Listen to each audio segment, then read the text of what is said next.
Hello, everyone. Thank you. Thank you. It's good to see a packed house. Hello, everybody. Good evening. My name is Kyle Boyd, and I'm the president of the UMass College Republicans. Thank you. That said, without further delay, please help me in welcoming our first guest speaker, feminist author and Enterprise Institute scholar, וקריסטינה Hofsummers.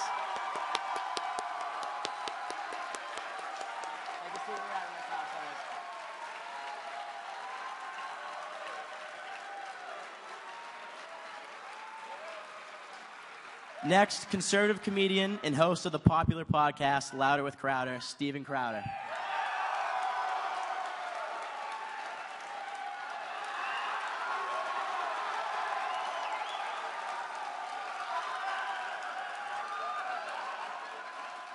And finally, journalist and senior editor at Breitbart.com, Miilo Yaanovopoulos.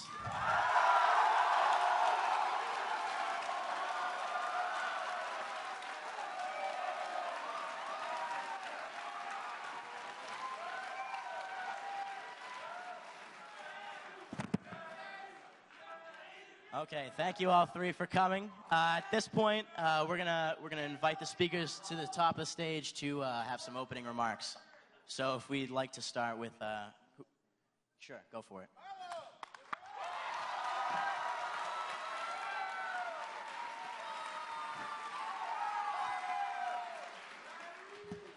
Hello, everybody. Thank you for.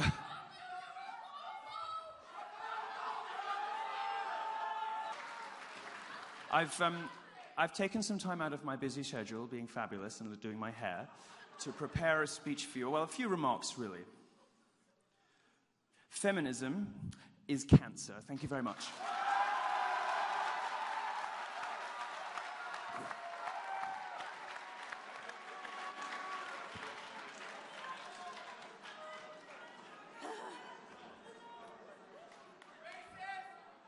What Miilo...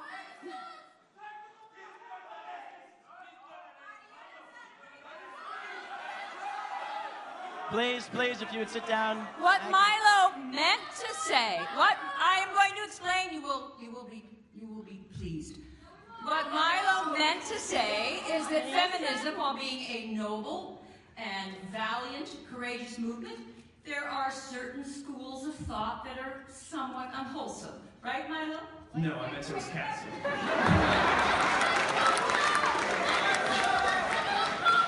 All right, I am here to provide some adult supervision. Apologize. Calm down, young lady.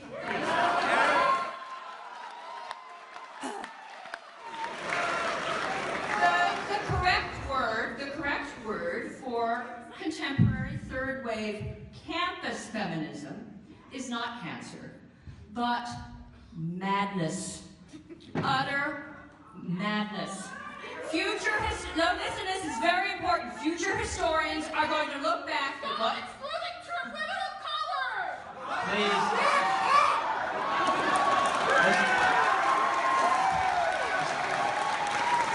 Please. Future generations will look back... Okay. I'm sorry. 3 strikes, you're out, darling. One more disruption and we'd have to ask you to leave the venue. My free speech! You have to obey the rules of the venue. But this is free speech if you're so concerned. Please keep your comments to the Q&A section. Thank you. Keep your hate speech out of this campus! Keep your hate speech out of this I invited her here as a demonstration of utter madness.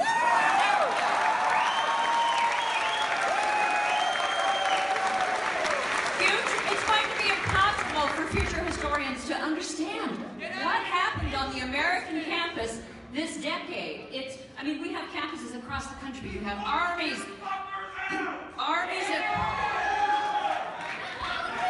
Let's use our quiet voices, please. Calm down. Stop talking to us like children! Stop acting like a child.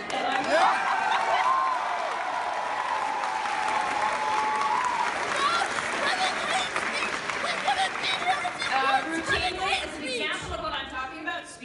speakers are not only disinvited, but when they're invited, people come in to disrupt. They don't want others to hear. We have... Look, I'm the wrong person to be... Wait, save it when Miilo comes back, okay. On campuses across the country, speech, ideas, sexuality, humor, it's being, there's censorship, freedom of expression is being replaced by the right to feel comfortable. There's an absurd and manipulative vocabulary that has materialized, trigger warnings, safe spaces, microaggressions. Now, I first encountered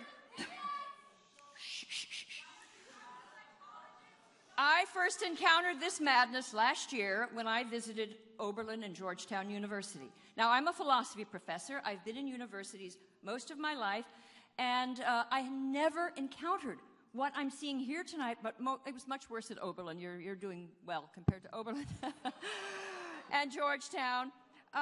And as a philosophy professor, partial to logic and rules of evidence, I was disturbed at just this...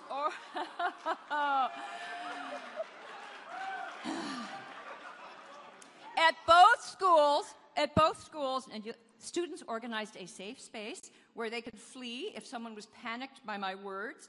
And during my talk, 30 women and a therapy dog fled to a safe space. I triggered a dog. I feel bad about that. Now, You're triggering another dog!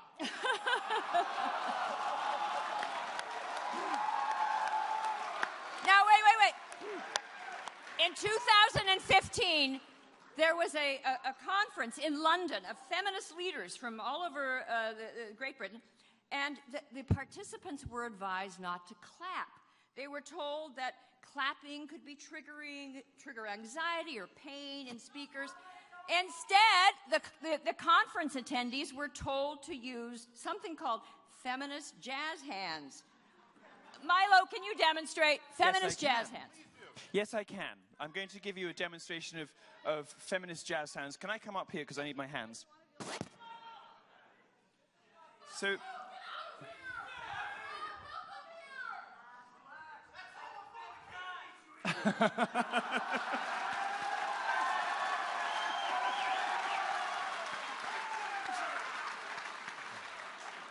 Madam, we're going to get through this show whether you like it or not. So to explain feminist jazz hands, I'll give you a few different variants because even the standard jazz hands can be triggering for some. Now, if you want to add a little pizzazz to your jazz hands, you can upgrade them to pizzazz hands, which is a way that some feminists express their displeasure. Very good.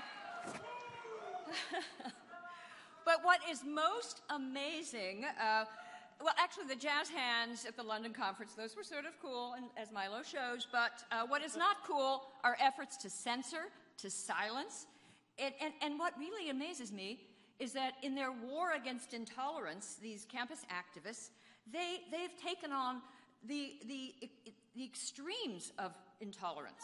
They demonize, they otherize, they attempt to censor. I demonstrate it here. And they're not even nice.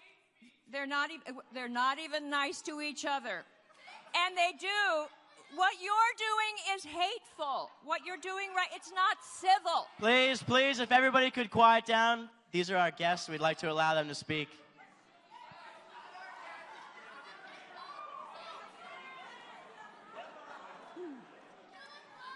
Now, where did it all come from? What created some of the forces you see in this room? What created it? How did it happen? It all goes back, I will tell you, at least the feminist dimension goes back to the early 1990s when the seeds of today's intolerant, censoring, victim-focused activism, when they were planted. It was 1992, and I attended the annual meetings of the National Women's Studies Association in Austin, Texas. And I was there not so much to participate, but to observe. I was writing an article. I was working on my book, Who Stole Feminism? And I was persuaded that this conference would provide some interesting material. Now, the conference organizers had imbibed the lessons of a theory of feminism known as intersectionality. So on the first day, participants were instructed to break down into little groups based on their grievances and healing needs. So there was a group for Asian American women, African American women, old women, Jewish women, disabled women, fat women.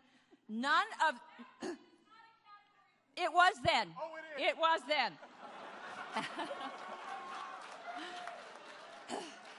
There is, of course, a point at women. which you can't tell there's women anymore, but believe me, it is a category of women. Milo.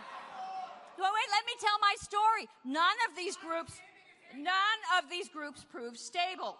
They all started to bicker. Members of the overweight group bickered because there was a straight and a gay faction. Members of the black lesbian group could not get along. Some of them had white partners. They were called out for their privilege, and they formed a separate group. And new identities emerged. A group of women with allergies formed, and they issued a set of demands telling us not to wear dry, clean clothing or hairspray. And it was a victimology. It was a victimology spinning out of control. It was a victimology devouring itself.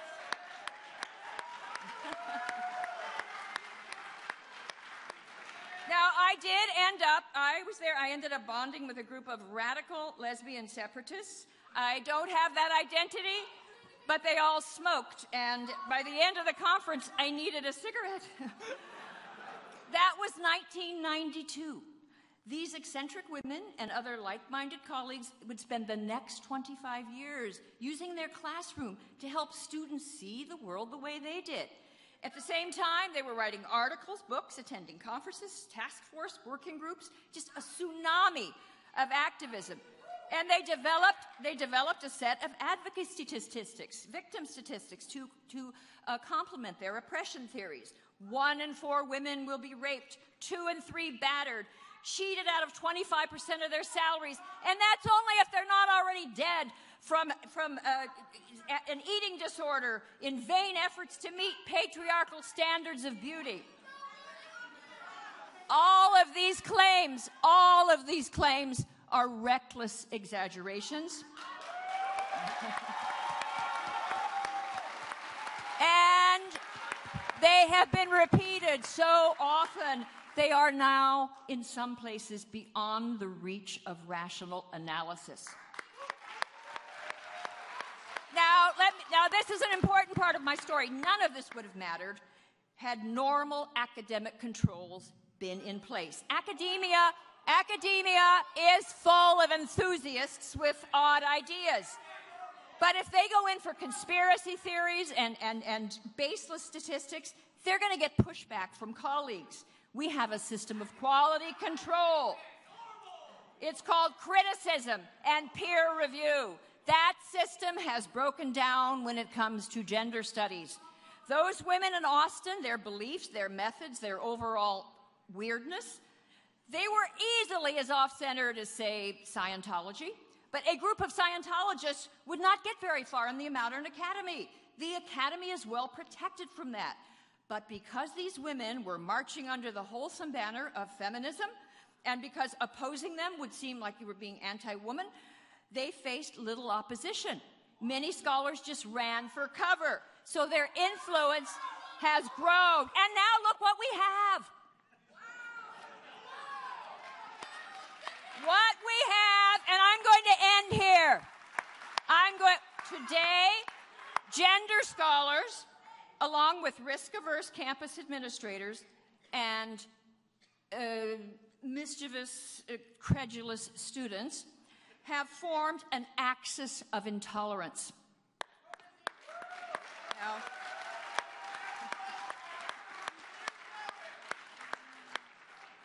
so,